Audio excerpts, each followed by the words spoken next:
ओम गुरु ब्रह्मा गुरुर्विष्णु गुरुर्देवो महेश्वर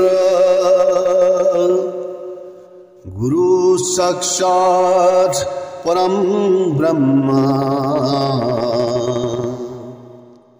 तस्मै श्री गुरुवे नमः।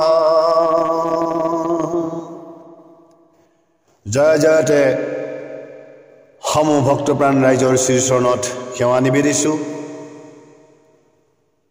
আপোনাক সবে মোৰ সেৱা গ্ৰহণ কৰিব।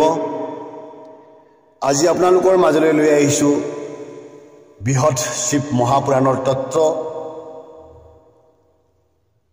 আজি এই বৃহৎ শিৱ মহাপুৰাণ তত্ত্বৰ পৰা আপোনালোকক শুনাবলৈ বিচাৰিম শিৱলিংগৰ উৎপত্তি কেনেকৈ হ'ল, শিৱলিংগ কি, আৰু নাৰায়ণৰ সৃষ্টি কেনেকৈ হ'ল,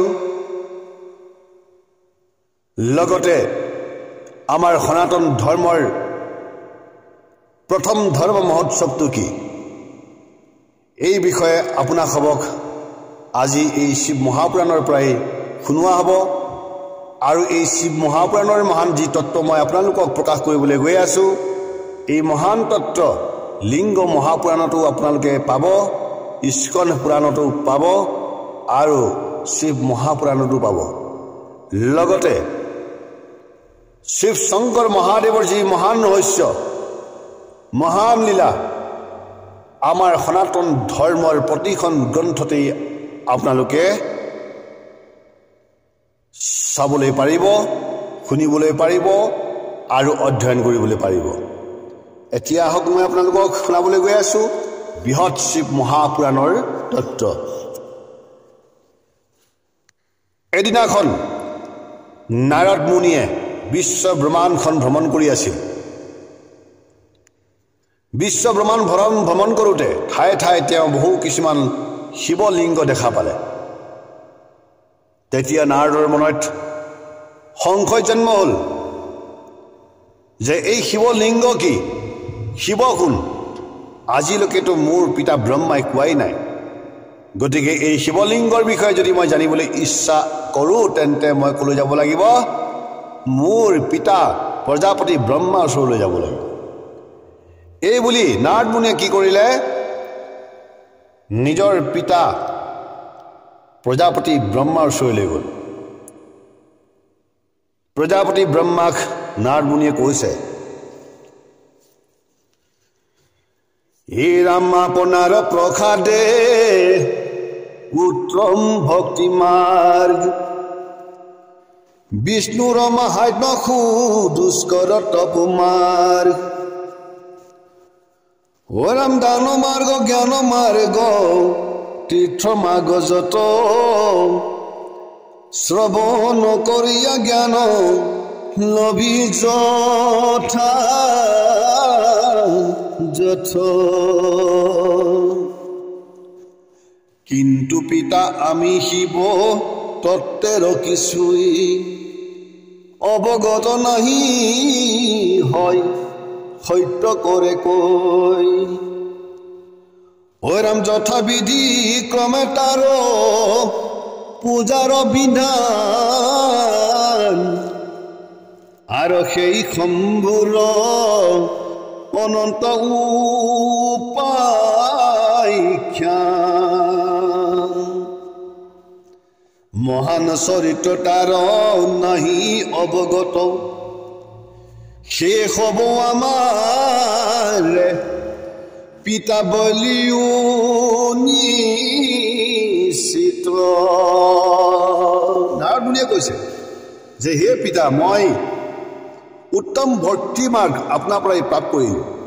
বিষ্ণুৰ মাহাত্ম্য, তপ মাৰ্গ, দান মাৰ্গ, জ্ঞান মাৰ্গ, তীৰ্থ মাৰ্গ আদি সকলো আপোনাৰ পৰাই শুনিছোঁ আৰু এই জ্ঞানখিনি আপোনাৰ পৰাই পাইছোঁ।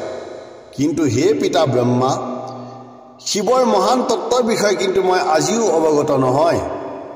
গতিকে হে পিতা মোক শিৱ তত্ত্বৰ বিষয়ে প্ৰকাশ কৰক। এই বুলি নাৰদ মুনিয়ে পিতা ব্ৰহ্মাক নিবেদন কৰি শুনাবলৈ বাবে অনুৰোধ কৰিছে। নাৰদৰ কথা শুনি ব্ৰহ্মাই কি কৈছে? নাৰদৰ অনুৰোধত তেতিয়া ব্ৰহ্মাই ক'বলৈ আৰম্ভ কৰিছে কি বুলি? হে নাৰদ আমি কিম্বা প্ৰভু চক্ৰধাৰী শিৱেৰ অদ্ভুত তত্ত্ব বুজিতে নাপাৰি ঐৰাম যে সময় সদাত্মক দৃশ্যমান এই মহাবিশ্ব নাহি ছিল বৰ্তমান তখন কেৱল সত্য দিব্য ব্ৰহ্মময় অনন্ত পৰম জ্যোতি আছিল নিশ্চয় এৰামাদিয়াৰ অন্ততাৰ নাহি কখন নিৰন্তৰতাৰ ধ্যান কৰে যোগী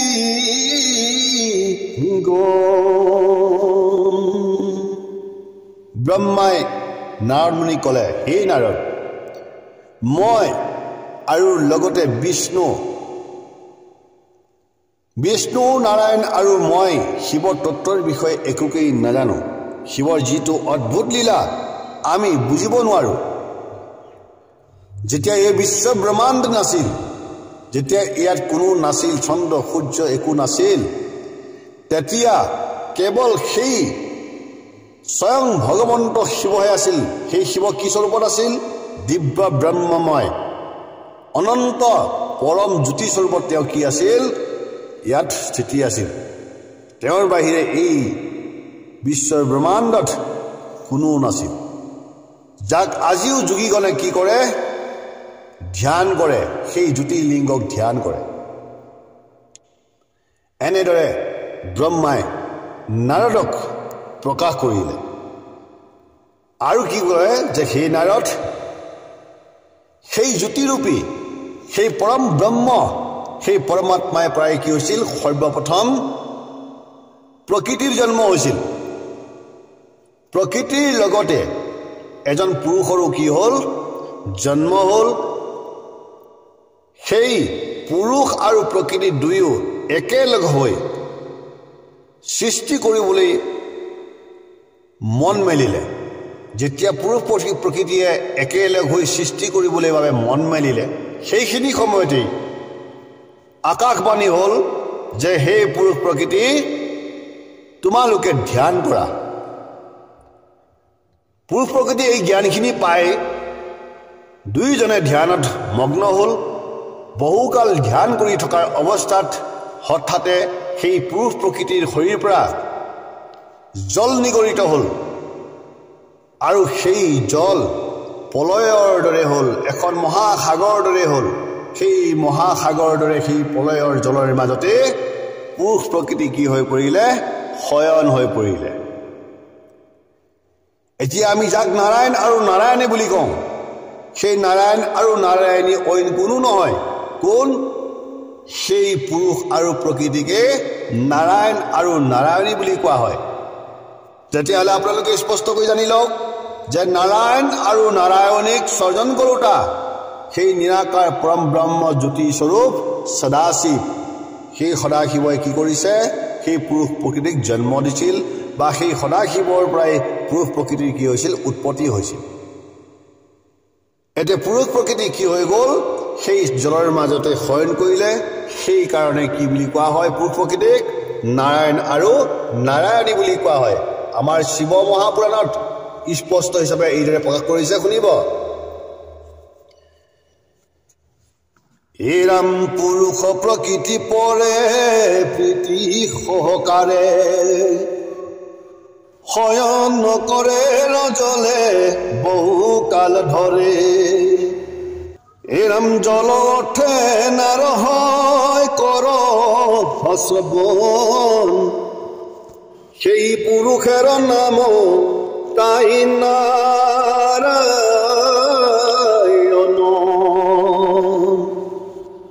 আৰু সেই প্ৰকৃতিও নাৰায়ণী নামে সুবিখ্যাত হইলে ন ত্ৰিভুৱন ধামে।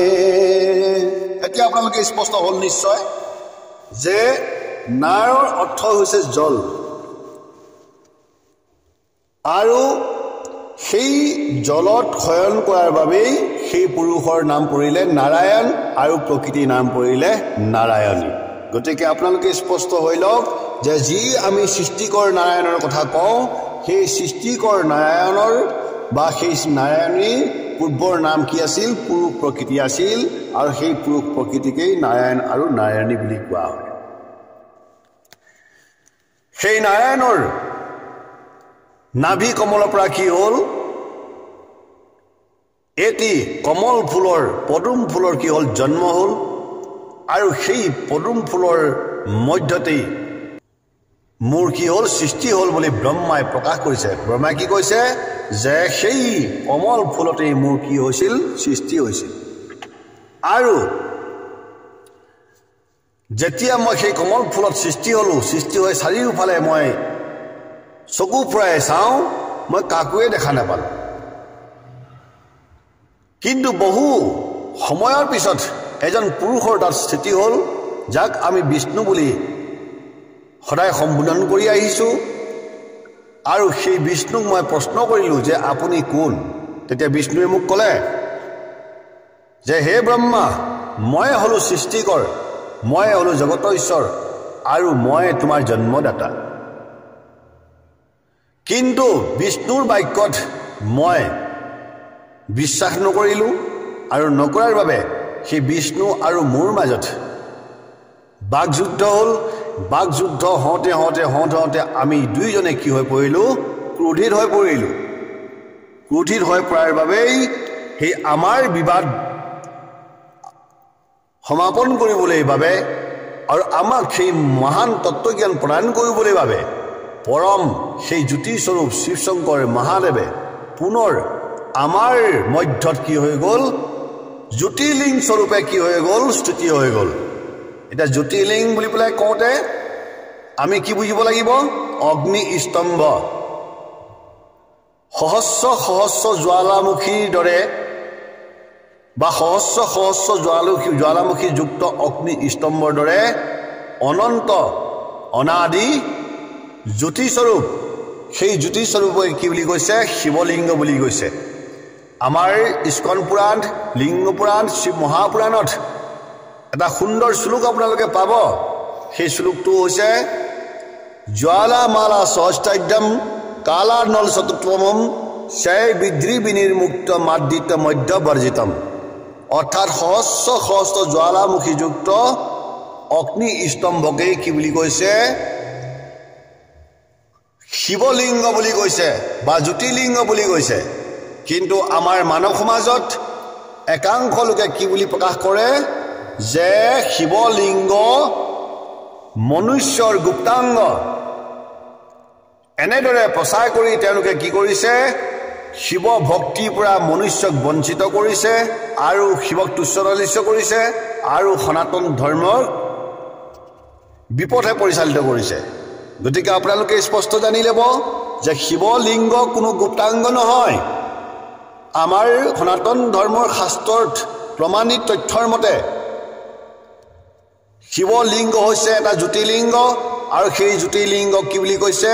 যে সহস্ৰ সহস্ৰ জ্বালামুখীযুক্ত অগ্নি স্তম্ভ। গতিকে আমি শিৱ ভক্তসকলে সদায় কাক ধ্যান কৰোঁ? সেই অগ্নি স্তম্ভকেই ধ্যান কৰোঁ, সেই শিৱলিংগকেই ধ্যান কৰোঁ, আৰু আমাৰ শিৱ ভক্তসকলে সেই জ্যোতিৰ্লিংগ, সেই শিৱলিংগকেই সদায় পুজি আহিছে।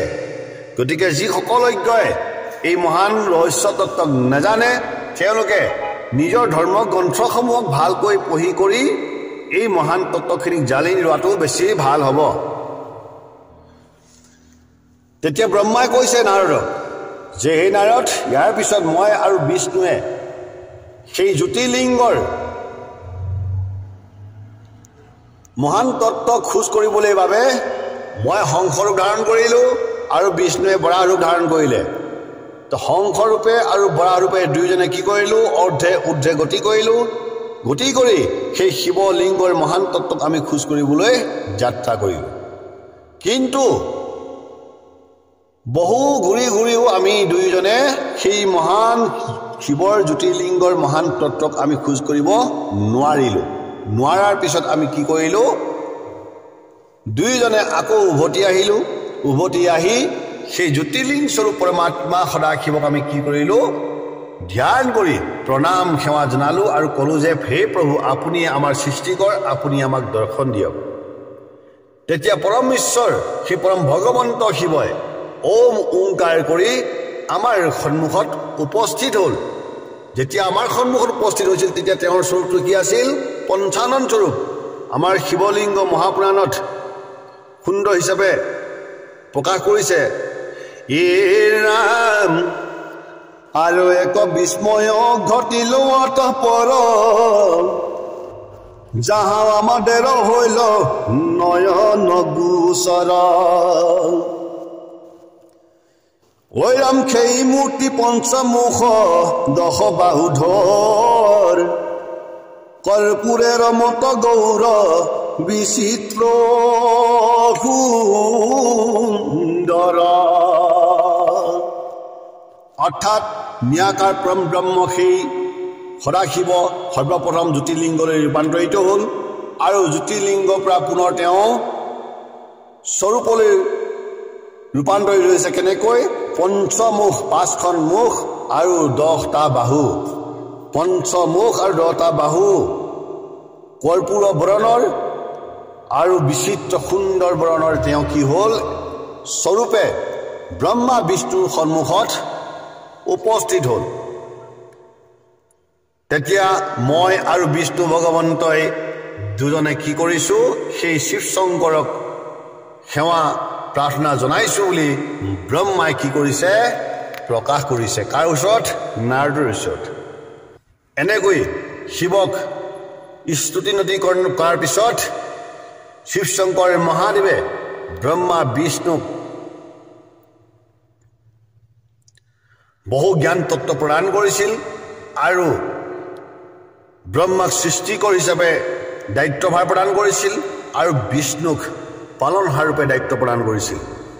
বিষ্ণু আৰু ব্ৰহ্মাক যেতিয়া সৃষ্টিকৰ আৰু পালনহাৰ ৰূপে দায়িত্ব প্ৰদান কৰিলে, দায়িত্ব প্ৰদান কৰাৰ পিছত ব্ৰহ্মা বিষ্ণুক শিৱ শংকৰে স্পষ্ট হিচাপে প্ৰকাশ কৰিছিল যে হে ব্ৰহ্মা বিষ্ণু, আৰু এটা কথা কওঁ, তোমালোকে ধ্যান ৰাখিবা। কি বুলি কৈছিল তেতিয়া, এই ৰাম অনন্তৰ ৰুদ্ৰ নামে আৰু একোজন, ঐ আমাৰ শৰীৰতে হৈ বেশীজন, ঐ মমংগ জাত হইলে সেইজন, তেজৌ সামৰ্থ্য কম নাহবে কখন, তাহাতে আমাতে কোনো ভেদ নাহি ৰয়, পূজাদিৰ বিধান এক ৰূপ হয়।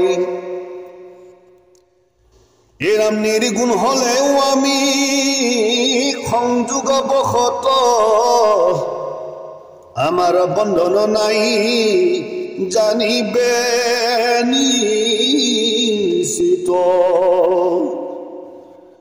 আমার এরূপ শিব পরম মঙ্গল, ওই রুদ্র শিবের তুল্য সদায় নির্মল, এরা মত এব এই তত্ত্ব হয় অবগত, রুদ্র শিবে ভেদ নাহি করিবে নিশ্চিত।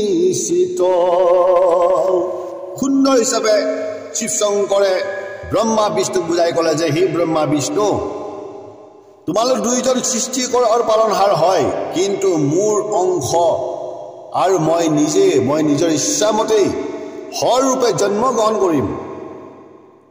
সেই হৰ তোমালোকৰ পিছত জন্ম হ'লেও কিন্তু তেওঁক তোমালোকে সন্মান কৰিব লাগিব, কাৰণ সেই হৰ আৰু মোৰ মাজত কোনো পাৰ্থক্য নাই।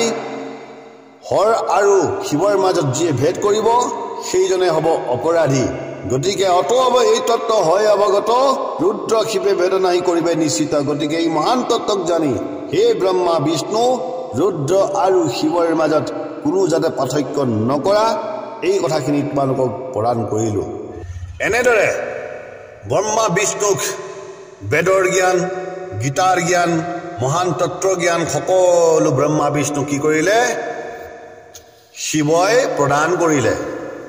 ইয়াৰ পিছত বিষ্ণু ভগৱন্তই শিৱক কি বুলি ক'লে? এ ৰাম আপোনাতে ভক্তি যেন থাকে সৰ্বক্ষণ, ক্ষণতৰে নাহি যেন হয় বিস্মৰণ। ঐ ৰাম যদি মম ভক্ত কভু তব নিন্দা কৰে, তাহাকে নৰকে আমি পঠাব সত্তৰে। যেইজন আপোনাৰ ভক্ত ৰূপে ধন্য, সেইজন হবে মোৰ ভক্ত ৰূপে গণ্য। ও যেইজন এই তত্ত্ব হইবে বিদিত, তাৰ পক্ষে মুক্তি লাভ সুলভ নিশ্চিত। সুন্দৰ হিচাপে বিষ্ণু ভগৱন্তই শিৱৰ চৰণত প্ৰণাম জনাই কৈছে যে হে প্ৰভু শিৱ, আপোনাৰ চৰণত যাতে সদায় মোৰ ভক্তি থাকে, মই যাতে আপোনাক সদায় ভক্তিদান প্ৰদান কৰিব পাৰোঁ, সদায় যাতে আপোনাৰ স্মৰণ আহি থাকে মোৰ হৃদয়ত, তাৰ বাবে মোক সদায় আপুনি আশীৰ্বাদ কৰিব। আৰু মোৰ যদি ভক্তই কোনোবাই যদি আপোনাক নিন্দা কৰে, সেই ভক্তক মই নৰকতহে স্থান দিম, তেওঁ কেতিয়াও মুক্তিৰ অধিকাৰী হ'ব নোৱাৰিব। আৰু আপোনাৰ যিজন ভক্ত হ'ব সেইজনো মোৰেই ভক্ত বুলি মই সদায় গণ্য কৰিম। আৰু এই তত্ত্বক যিজনে জানিব সেইজনেহে মুক্তিৰ অধিকাৰী হ'ব। এই বুলি বিষ্ণু ভগৱন্তই শিৱৰ ওচৰত প্ৰকাশ কৰিলে। তেতিয়াহ'লে আপোনালোকে স্পষ্ট জানিব যে যিজন শিৱ ভক্ত সেইজনো বিষ্ণু ভক্ত, আৰু যিজন বিষ্ণু ভক্ত সেইজনো শিৱ ভক্ত। গতিকে বিষ্ণু ভক্ত হৈ যদি কয় যে মই শিৱৰ চৰণত সেৱা নলওঁ, মোৰ ধৰ্ম ব্যভিচাৰ হ'ব, তেতিয়াহ'লে তেওঁৰ নিচিনা অজ্ঞ এই বিশ্ব ব্ৰহ্মাণ্ডত আৰু কোনোবা আছেনে বাৰু? কাৰণ তেওঁ বিষ্ণুকটো চিনি পালে, কিন্তু তেওঁ শিৱক চিনি নাপালে। যিজন পৰম শিৱ, যাৰ পৰা সমস্ত সৃষ্টি, তেওঁকেই তেওঁ চিনি নাপালে। গতিকে তেনে অজ্ঞসকলে কি কৰে? এই সনাতন ধৰ্মক বিপথে পৰিচালিত কৰে আৰু সাধাৰণ মনুষ্যৰ ধৰ্মত বিঘিনি ঘটায়। গতিকে তেনে লোকৰ পৰা আপোনালোকে অকণমান সাৱধান থাকিব। ইয়াৰ পিছত সেই পৰমাত্মা শিৱই ব্ৰহ্মা বিষ্ণু কি বুলি ক'লে যে হে ব্ৰহ্মা বিষ্ণু, আজি যিটো দিনত আমি তিনিওজন একত্ৰিত হৈ এই বিশ্ব ব্ৰহ্মাণ্ডৰ সৃষ্টি, পালন আৰু সংহাৰৰ বিষয়ে আলোচনা কৰিলোঁ, এই দিনটোৱে হ'ব আমাৰ বাবে মহাশিৱৰাত্ৰি। আৰু এই দিনটোত দেৱতা, গন্ধৰ্ব, মনুষ্য আদি সকলোৱে মহাশিৱৰাত্ৰি বুলি পালন কৰিব। আৰু এই মহাশিৱৰাত্ৰিত যিজন মনুষ্যই বিল্ব পত্ৰ আৰু জল শিৱলিংগত অৰ্পণ কৰি মোক ক্ষমা ভক্তি কৰিব, সেই ব্যক্তিজনে ব্ৰহ্মা বিষ্ণু শিৱৰ কৃপা একেলগে প্ৰাপ্ত কৰিব। এই বুলি শিৱশংকৰ মহাদেৱে সেই দিনটোক শিৱৰাত্ৰি ধৰ্ম মহোৎসৱ বুলি কি কৰিছিল? আখ্যা প্ৰদান কৰিছিল, স্বীকৃতি প্ৰদান কৰিছিল। আৰু সেইটোৱে হৈছে আমাৰ সনাতন ধৰ্মৰ প্ৰথম মহোৎসৱ। সেইটোৱে আমাৰ সনাতন ধৰ্মৰ প্ৰথম ধৰ্ম মহোৎসৱ। গতিকে প্ৰত্যেকজন মনুষ্যই সেই শিৱৰাত্ৰিত শিৱ শংকৰ মহাদেৱৰ ভক্তি অৰ্চন বন্দন কৰিব লাগে আৰু শিৱৰাত্ৰি পালন কৰিব লাগে। গতিকে আপোনালোকে স্পষ্ট হিচাপে আজি জানি লওক যে সৃষ্টিৰ আৰম্ভণিৰ আগতেই মহাশিৱৰাত্ৰি ব্ৰহ্মা বিষ্ণুৱে কি কৰিছিল? পালন কৰিছিল। গতিকে সেই মহাশিৱৰাত্ৰি আজিও এই পৃথিৱীত পালন হৈ আছে। সেই মহাশিৱৰাত্ৰিয়ে হৈছে আমাৰ সনাতন ধৰ্মৰ প্ৰথম ধৰ্ম মহোৎসৱ। এয়াই হৈছে শিৱ তত্ত্ব। আপোনালোকক সংক্ষিপ্ত হিচাপে মই শিৱ মহাপুৰাণৰ পৰা প্ৰকাশ কৰিলোঁ আৰু পুনৰ শিৱ মহাপুৰাণৰ তত্ত্ব আপোনালোকলৈ লৈ আহিম। তেতিয়ালৈকে আপোনাৰ পৰা মই বিৰতি মাগিছোঁ। আকৌ লগ পাম। ওম নমঃ শিৱায়। ওম তৎসৎ।